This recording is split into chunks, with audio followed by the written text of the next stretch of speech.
अगला स्टैंडर्ड जो है, जैसे मैंने बात की थी कि ट्रेनिंग एंड डेवलपमेंट पॉलिसी में क्या क्या टॉपिक रहेंगे, उसी के बारे में HRM 5 और 6 है। तो HRM 6 जो है वो मेनली जो ट्रेनिंग के टॉपिक्स हैं वो बात करता है क्वालिटी एंड सेफ्टी के लिए।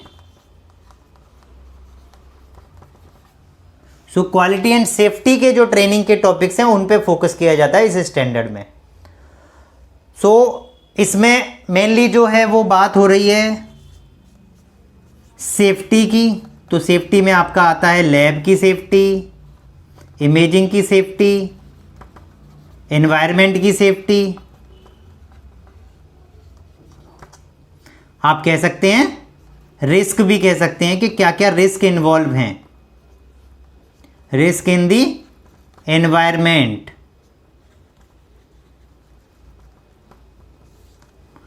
इसके अलावा आपका डिजास्टर मैनेजमेंट,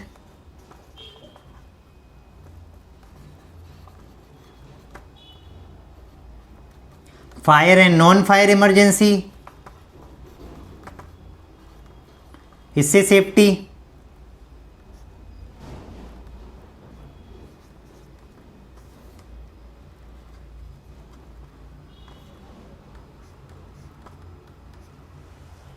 ठीक है। तो आपका ऑर्गेनाइजेशन की सेफ्टी में फायर एंड नॉन फायर, आपका लैब का, इमेजिंग का रिस्क क्या है, ऑक्यूपेशनल सेफ्टी भी,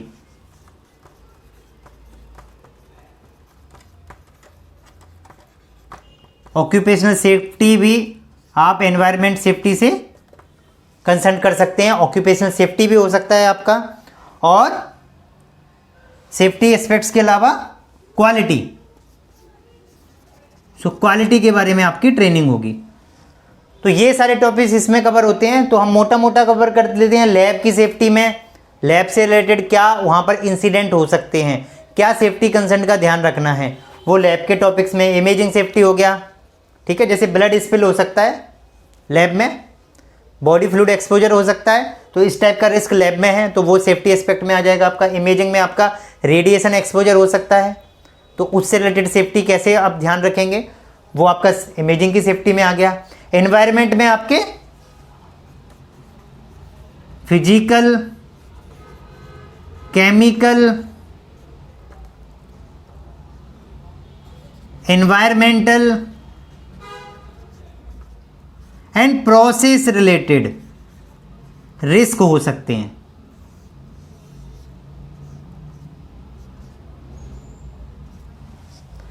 सो फिजिकल क्या रिस्क हो सकता है? फिजिकल रिस्क जैसे आप मान लीजिए फ्लोर स्लिपरी है,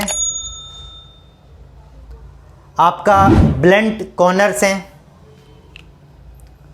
आपके जो इलेक्ट्रिक जो वायर हैं वो नेक्ड हैं, नंगे वायर पड़े हुए हैं कहीं पर, इलेक्ट्रिकल पॉइंट्स हैं वो आपके कवर नहीं है, ओपन में हैं, तो इस टाइप के आपके फिजिकल रिस्क हैं, फिजिकल हजार्ड के रिस्क हैं।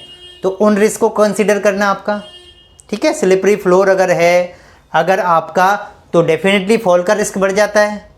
नेक्ड वायर है तो इलेक्ट्रिकल रिस्क है, इलेक्ट्रिकल हजार्ड का रिस्क हो जाता है। इलेक्ट्रिकल पॉइंट्स अगर आपके ओपन रहते हैं तो अगेन इलेक्ट्रिकल सेफ्टी का रिस्क है आपका, ठीक है। तो फिजिकल रिस्क हो गए। केमिकल रिस्क, केमिकल रिस्क में क्या होता है आपका ट्रांसपोर्टेशन ठीक से नहीं हो, सो मिस हैंडलिंग, स्पिल हो गया आपका, एरोसोलाइजेशन हो गया, कोई गैस लीक करके उसकी वजह से आपको हजार्ड हो गया, जैसे ईटीओ है आपका, तो ईटीओ के लिए बड़ा सेफ्टी का ध्यान रखना पड़ता है आपको, तो वो आपके केमिकल। एनवायरमेंटल में क्या है आपका, एनवायरमेंटल रिस्क क्या है आपका? एनवायरमेंटल रिस्क में आपका आ गया कोई आपका, जैसे आप मान लीजिए एनवायरमेंटल रिस्क में आपका कोई केमिकल हजार्ड हो गया, नॉइज़ है, शोर ज़्यादा है, हीट है, गर्मी बहुत ज़्यादा है वहाँ पर, या वो गर्म एरिया है वहाँ पर, उसकी वजह से जल गया कोई रिस्क हो गया, सॉइल लिनन है, ठीक है। तो इस टाइप का आपका एनवायरमेंटल रिस्क है आपका। प्रोसेस रिलेटेड क्या है? नीडल स्टिक इंजरी हो गई स्टाफ को, लिनन एंड लॉन्ड्री में सॉइल्ड लिनन, अनसॉइल्ड लिनन,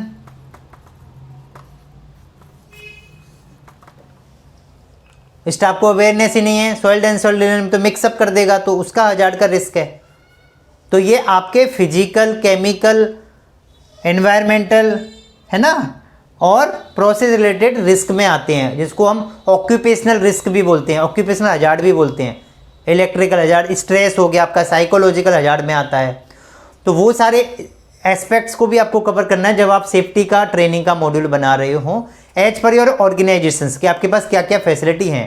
अब आपके पास लैब है ही नहीं तो आप लैब की सेफ्टी का क्या बात करेंगे आप, ठीक है। तो आपके पास जो जो सर्विसेज हैं उसके हिसाब से आप सेफ्टी एस्पेक्ट्स को ध्यान में रखते हुए अपना सेफ्टी का मॉड्यूल बनाएंगे। देन डिजास्टर मैनेजमेंट, डिजास्टर के समय पर किसका क्या रोल होगा उसके बारे में ट्रेनिंग देना, कौन कौन सी सिचुएशंस को हम डिजास्टर बोलते हैं उसके बारे में ट्रेनिंग देना, फायर इमरजेंसीज क्या हैं, फायर इवैक्यूएशन प्लान क्या है, कहाँ पर लोगों को इकट्ठा होना है, फायर एक्सटिंग्विशर को कैसे यूज करना है उसके बारे में ट्रेनिंग हो गई, उसकी ड्रिल्स कराना। नॉन फायर इमरजेंसी क्या क्या होती हैं हमने पहले भी बात की थी एफएमएस चैप्टर में, तो वो सारे एस्पेक्ट्स स्टाफ को पता हो और उनको क्या करना है जब भी कोई ऐसी सिचुएशंस हो उसके बारे में ट्रेनिंग देना। इसके अलावा इंसिडेंट रिपोर्टिंग, इसके बारे में भी ट्रेनिंग देना है।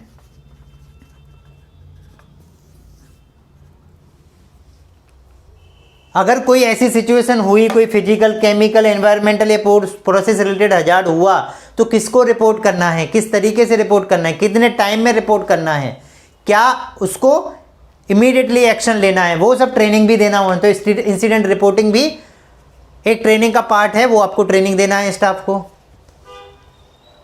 और इसके अलावा क्वालिटी एस्पेक्ट्स को स्टाफ को जरूर बताना है कि आपसे क्या एक्सपेक्ट किया जाता है, आपके सर्विस स्टैंडर्ड क्या है। लैब से एक्सपेक्ट किया जाता है कि उसका जो टेट हो वो जो भी हमने डिफाइन किया है वो विद इन बेंचमार्क हो, रिपोर्टिंग एरर कम से कम हो, रीडूज आपके कम से कम हो। तो जो आपके लैब के इंडिकेटर्स हो गए, आपके इमेजिंग के इंडिकेटर्स हो गए, ओटी एरिया के इंडिकेटर्स हो गए, आईसीयू के इंडिकेटर्स हो गए, वो सब इंडिकेटर्स के बारे में डिपार्टमेंट वाइज क्या क्या क्वालिटी इंडिकेटर्स हैं, कैसे स्टाफ कंट्रीब्यूट कर सकता है क्वालिटी को इम्प्रूव करने में हॉस्पिटल की, एनएबीएच क्या होता है, क्वालिटी क्या होती है, उस डिपार्टमेंट में क्वालिटी के क्या पैरामीटर्स हैं, वो सब टॉपिक्स आपको स्टाफ को एज पर डिपार्टमेंट उनको एजुकेट करना होगा, बताना होगा। तो ये सब टॉपिक्स आपके एज पर योर हॉस्पिटल आपके ट्रेनिंग मॉड्यूल में ऐड ऑन होंगे। जो आपका ट्रेनिंग कंटेंट होगा या ट्रेनिंग के जो टॉपिक्स होंगे, ट्रेनिंग एंड डेवलपमेंट पॉलिसी में जो आप डिफाइन करोगे, वो सब आपके टॉपिक्स इसमें कवर होंगे।